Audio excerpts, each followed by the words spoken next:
وعلى زوجة الطيبة الطاهرة المطهرة عالمة غير معلمة النقية التقية الرزية المرضية المعصومة المغصوبة سيدة النساء العالمين.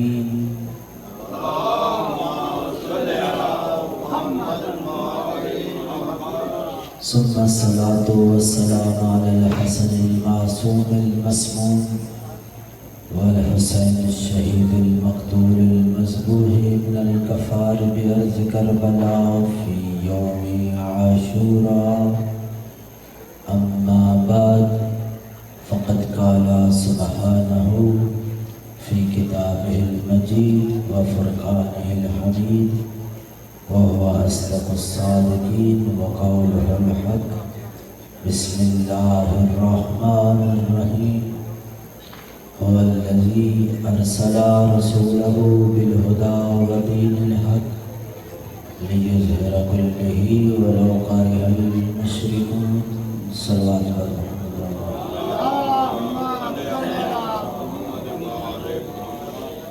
نعرہ تکبیر، نعرہ رسالت، نعرہ حیدری، بارے دیگر بلندر صلوات.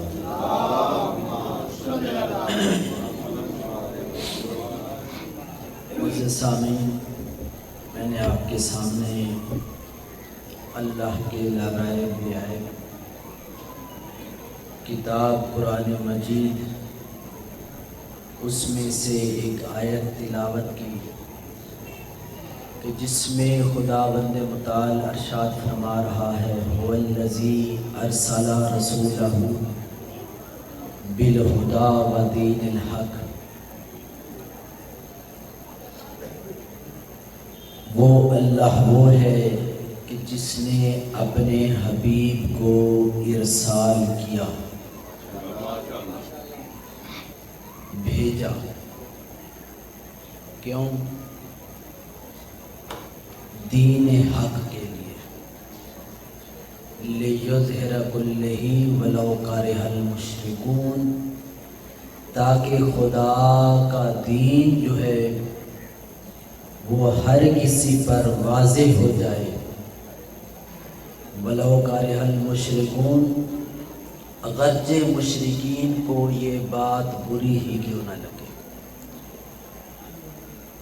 خدا چاہتا یہ ہے کہ میرا دین تمام دینوں پر غالب آ جائے، میرا دین ہر کسی پر ظاہر اور واضح ہو جائے.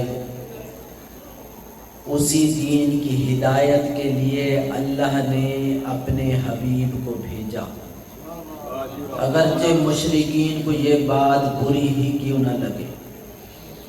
اب اس آیت کے مفہوم سے پتہ یہ چل رہا ہے کہ دین فقط مسلمانوں کا نہیں ہے، دین اور بھی ہیں. دین اسلام کے علاوہ اور بھی کئی دین ہیں.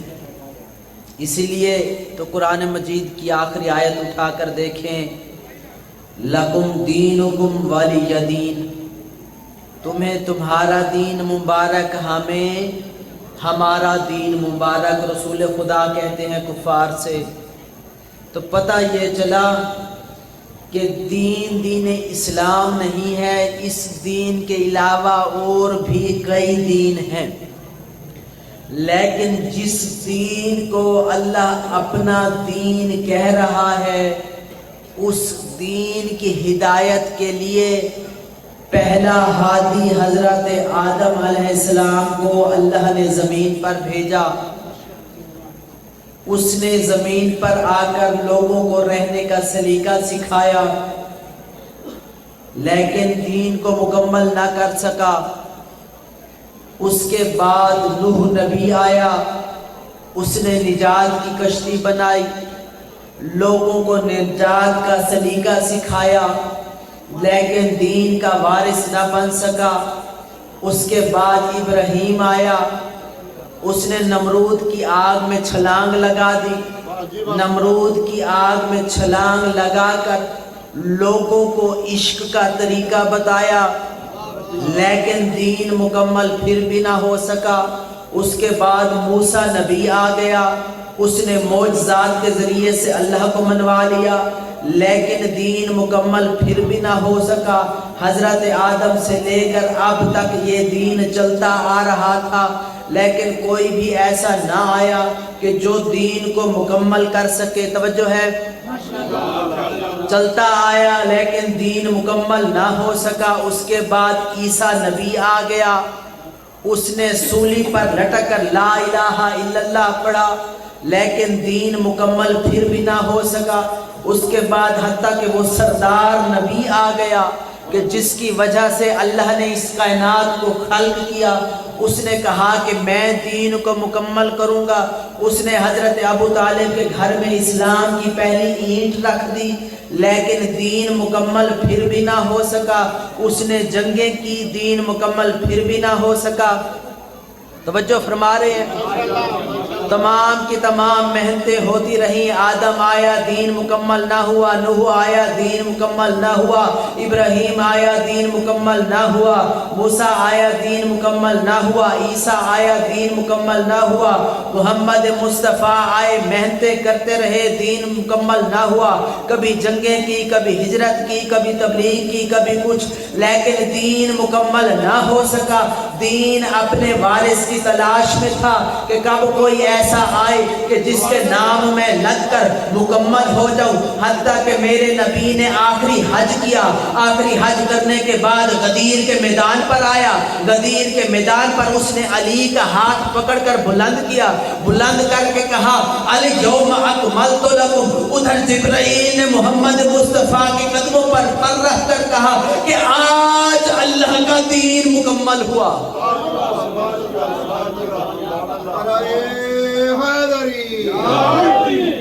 آج اللہ کا دین مکمل ہوا۔ جس دین کی ہدایت کے لیے اللہ نے، وہ دین مکمل ہو رہا ہے علی کی ولایت کے ساتھ۔ علی کی ولایت کا اعلان ہوا، دین مکمل ہوا۔ کیسے نہ ہوتا؟ یہ علی وہ ہیں کہ جن کے بارے میں محمد مصطفیٰ نے کہا کہ اس کا چہرہ دیکھنا عبادت۔ اصحاب نے محمد مصطفیٰ کی طرف دیکھا کہ یا رسول اللہ، ہم تو موجود ہیں، علی بھی موجود ہیں، ہم ان کا چہرہ دیکھ کر اس ثواب کو حاصل کر رہے ہیں۔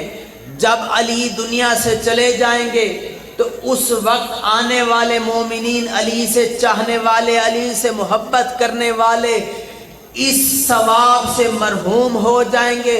تو اس وقت محمد مصطفیٰ نے ان کی طرف دیکھ کر کہا حب علی عبادہ۔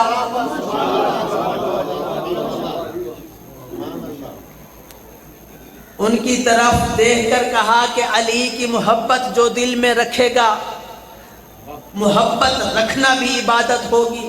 پھر محمد مصطفیٰ کہتے ہیں کہ نہ صرف محبت رکھنا بلکہ علی کا ذکر بھی عبادت ہے۔ جو بھی علی کو نہ دیکھ سکے، علی کا ذکر کرتا رہے، علی کی محبت دل میں رکھے، اس کو ثواب ملتا رہے گا۔ اب یہی حدیث کہ علی کا چہرہ دیکھنا عبادت ہے، کوفے کے اندر ایک شخص آیا اور اس نے آ کر مولا علی سے سوال کیا کہ آپ کا چہرہ دیکھنا عبادت ہے۔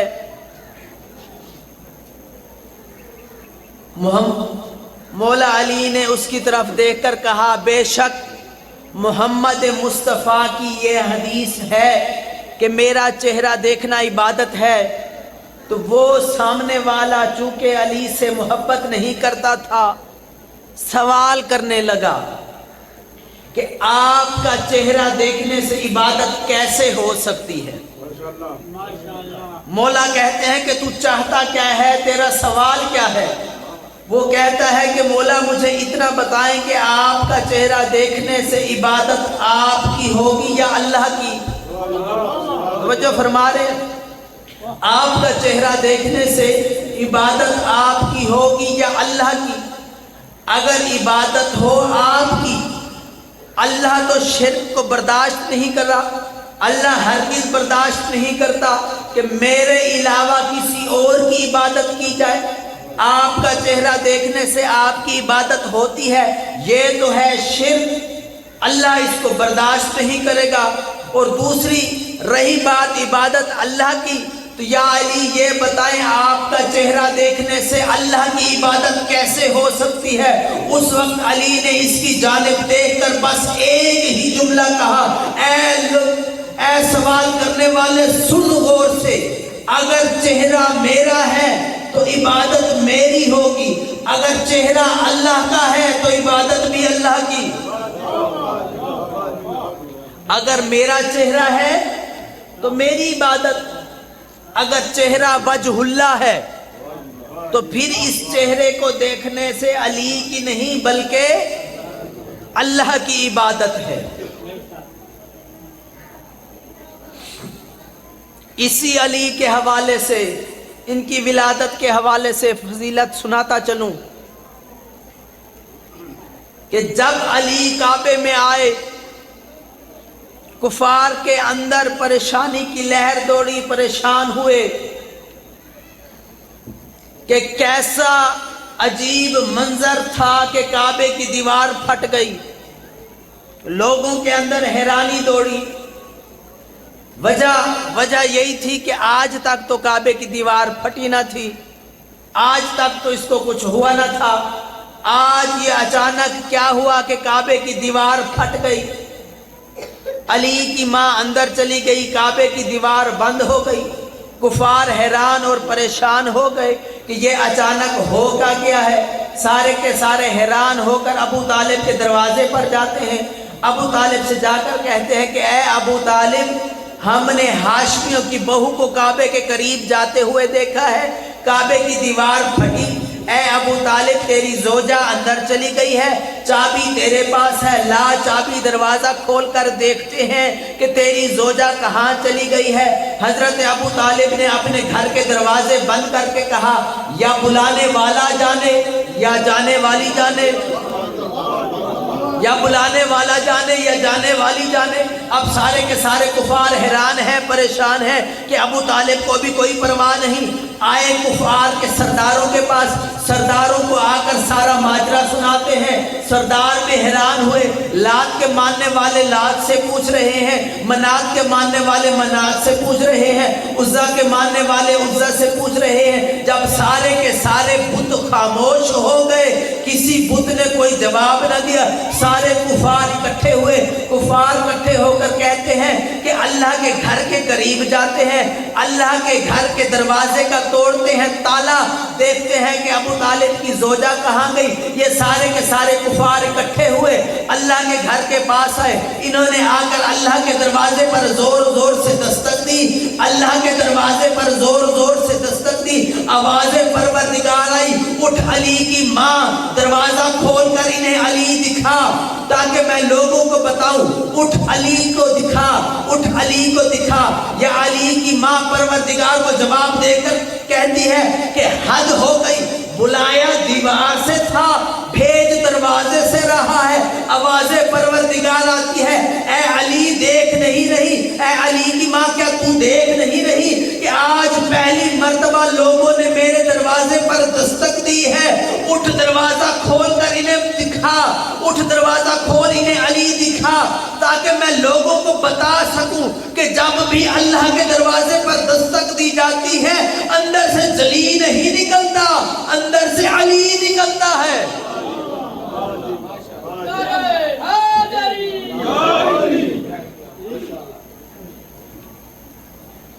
اندر سے علی نکلتا ہے۔ تو قرآن کی آیت کیا ہے؟ هو الذی ارسل رسولہ بالہدی ودین الحق لیظہر کلہ ولو کرہ المشرکون، کہ ہم نے اپنے حبیب کو بھیجا دین حق کی ہدایت کے لیے، اگرچہ کفار کو یہ بات بری ہی کیوں نہ لگے۔ اب میرا سوال یہ ہے کہ جس دین کی ہدایت کے لیے اللہ نے محمد مصطفیٰ کو بھیجا، کیا دین تمام دینوں پر غالب آ گیا؟ مقصد تو یہی تھا، اس آیت کا مفہوم یہی بنتا ہے کہ ہم نے اپنے حبیب کو بھیجا تاکہ یہ دین جو ہے تمام دینوں پر غالب آ جائے، کفار کو اگرچہ یہ بات بری ہی کیوں نہ لگے۔ اب سوال یہ ہے کہ آیا یہ دین غالب آیا یا نہیں؟ تو پتہ یہیں سے چل جائے گا۔ اگر یہودیت آج تک باقی ہے، نصرانیت آج تک باقی ہے، اسلام کے علاوہ اور مذہب بھی باقی ہیں، تو اس کا مطلب ہے کہ دین ابھی تک تمام دینوں پر غالب نہیں آیا۔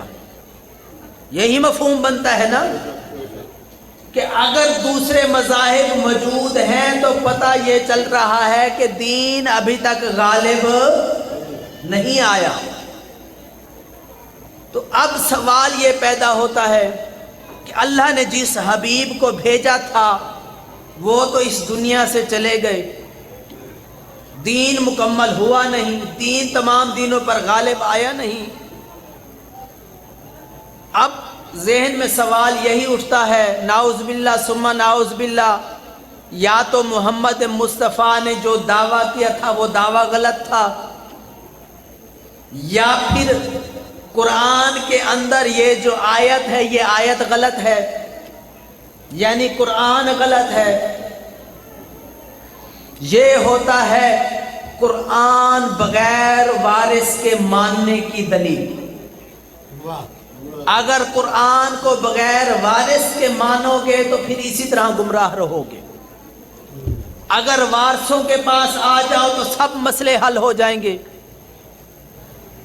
اب مسلمانوں کے پاس اور کوئی رستہ بچتا نہیں، یا تو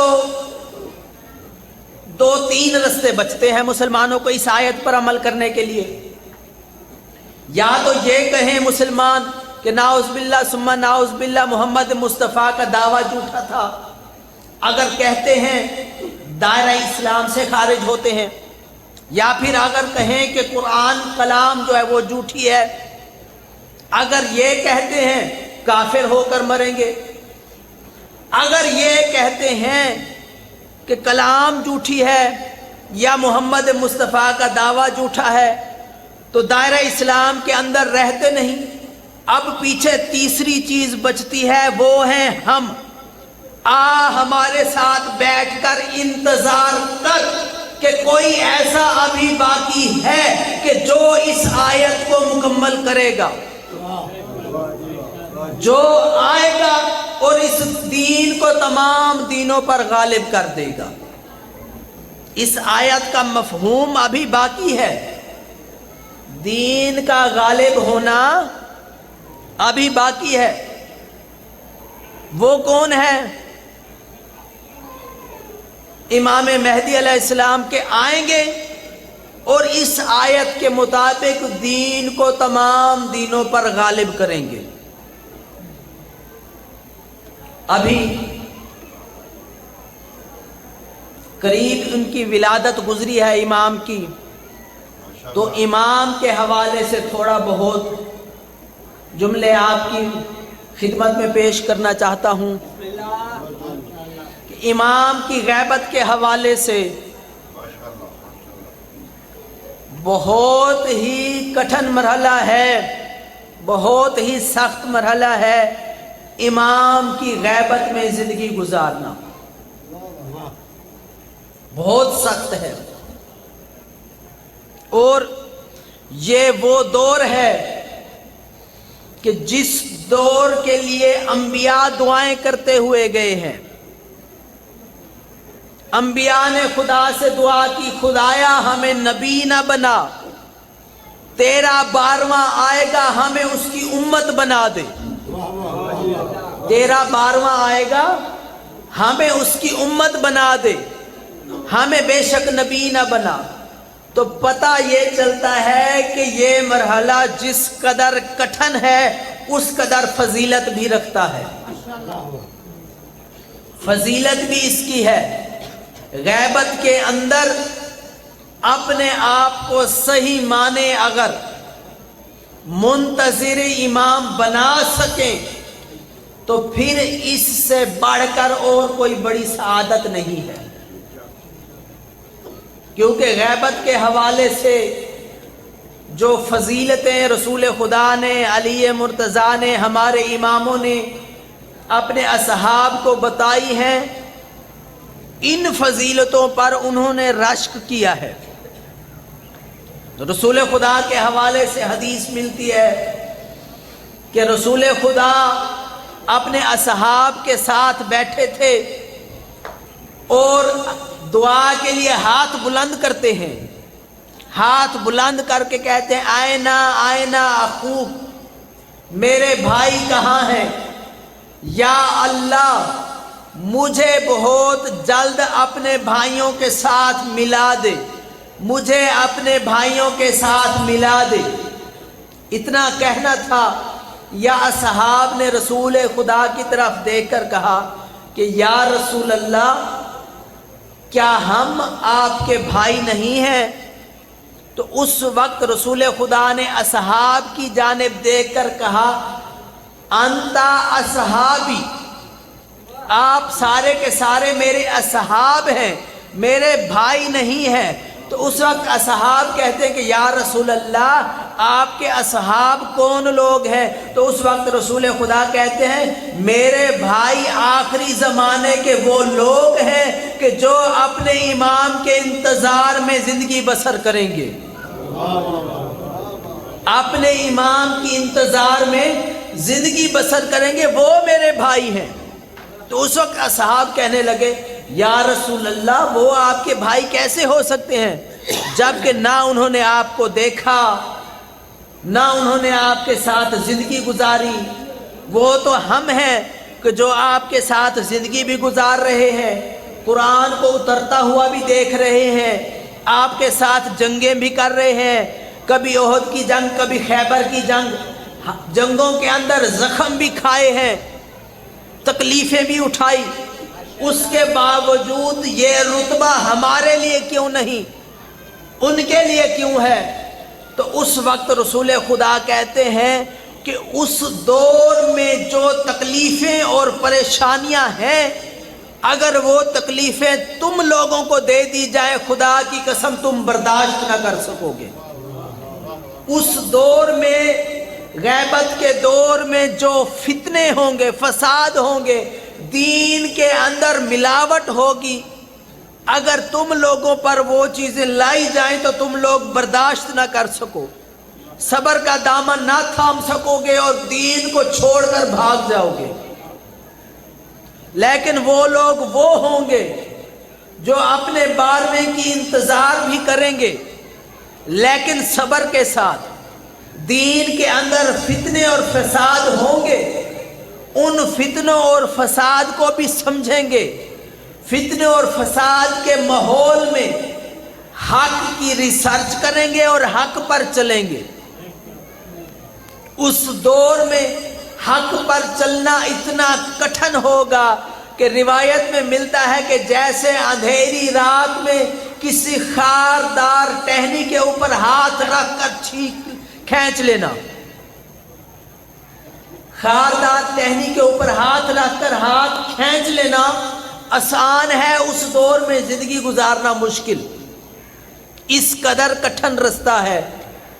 تو اس وقت رسول خدا کہتے ہیں کہ اس دور کے جو منتظر ہوں گے یعنی 12ویں کا انتظار کرنے والے ہوں گے وہ لوگ تم سے افضل ہیں، اس دور کے لوگوں کا عمل کا ثواب تم سے افضل ہوگا، اس قدر افضل کہ اس دور کے ایک بندے مومن کا عمل تم جیسے 50 اصحاب سے بہتر ہوگا. 50 اصحاب سے عمل بہتر ہوگا. کیوں؟ کیونکہ وہ دین کو سمجھیں گے. دین کے اندر جو اختلافات ہوں گے، دین کے اندر جو جھوٹ، باطل اور حق مکس ہو جائے گا، اس کو سمجھیں گے. سمجھنے کے بعد اس پر عمل کریں گے، وہی لوگ کامیاب ہوں گے. کہ جو آخری زمانے میں امام کی غیبت کے دور میں ان کی عقل اور شعور اور علم اتنا بلند ہوگا کہ وہ دین کے مقابلے میں اس طرح ڈٹے ہوئے ہوں گے کہ کسی کی بات کو سننا گوارا نہیں کریں گے. اگر ان کے سامنے اگر کوئی باطل چیز دین میں داخل ہو جائے گی تو وہ اس کی تحقیق کریں گے، ریسرچ کریں گے، باطل کو حق سے جدا کر کے حق کے راستے پر چلیں گے. وہی لوگ کامیاب ہوں گے. تو کہنے کا مقصد یہ ہے کہ آج جس دور میں ہم زندگی گزار رہے ہیں، اس دور میں فتنے اور فساد بہت ہیں.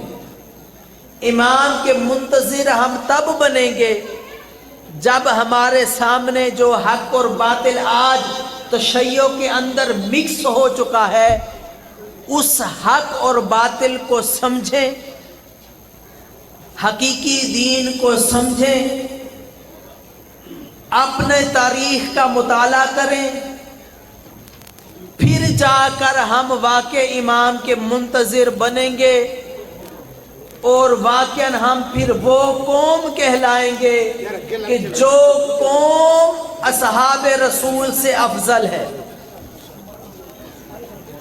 صلوات بر محمد و آلہ.